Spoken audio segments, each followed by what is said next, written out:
Bonsoir, bonsoir. Ça va Jacques? Tu vas bien? Ben, Mireille, mets-toi juste là, au premier rang. Voilà, tu seras bien là, parfait. Bon, je vois que tout le monde est installé, je crois qu'on peut commencer.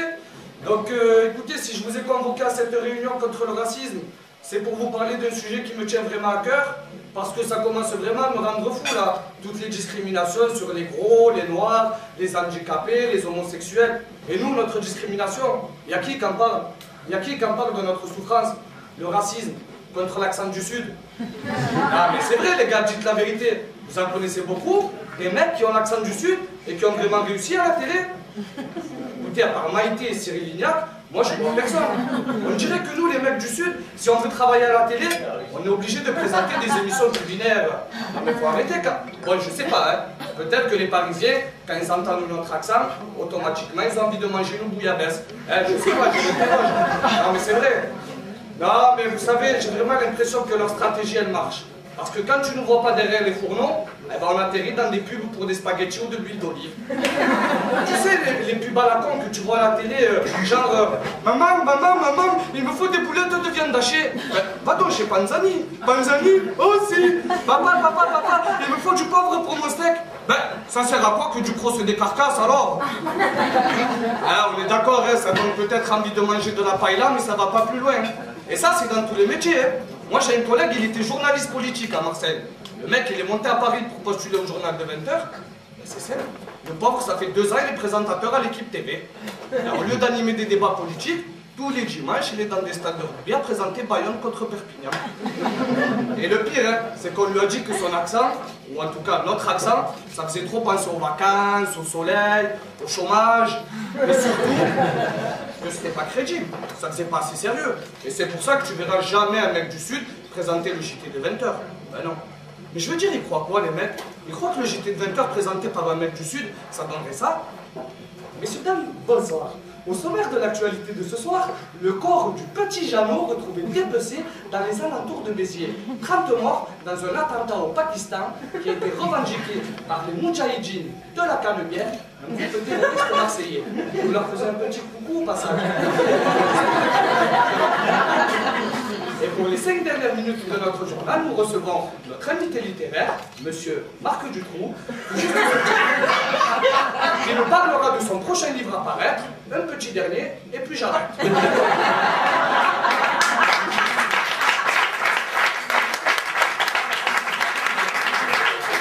n'oubliez surtout pas, la cueillette des champignons démarre demain. Ah, mais sérieusement, t'imagines un JT comme ça? Bon, tu me diras, avec un peu de Ricard et du soleil, c'est vrai que c'est quand même un peu mieux. Non, mais si vous voulez, moi j'ai vite compris qu'on était exclus de la télé. Mais le pire, c'est au cinéma. Ben, pour moi, c'est très compliqué. Ben, parce que déjà, quand t'as une tête de rebeu, on te propose que des rôles de voleur ou de terroriste. Mais si en plus t'as un accent prononcé, même le terroriste, on te le propose pas. Imaginez-vous un mec du Sud qui prend en otage un avion.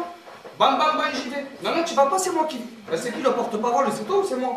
C'est moi. Ben, quand tu seras porte-parole, tu porte-parole, hein? Donc, messieurs, dames, ceci est un détournement d'avion. Nous sommes les Moudjahidines de la Canebière. Bon, passe-moi ce téléphone, je vais leur dire nos revendications. Oui, bonjour. Oui, donc nous réclamons le plein de carburant, 30 caisses de pastis. Pardon? Ah non, non, nous on est des musulmans, mais du Sud. Là, on va à la mosquée le vendredi et on fait un bon apéro chez Jeannot le samedi.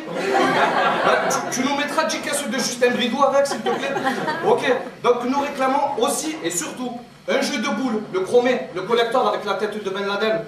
Bon, c'est bon, t'as pris la commande? Rajoute quand même une 4 saisons, une barquette de frites avec. Je vous rappelle dans 20 minutes.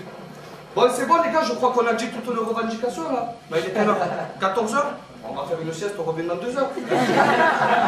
Non mais moi j'arrête. Non mais c'est vrai, je veux dire, oh, vous imaginez, même le terroriste, on peut pas le faire.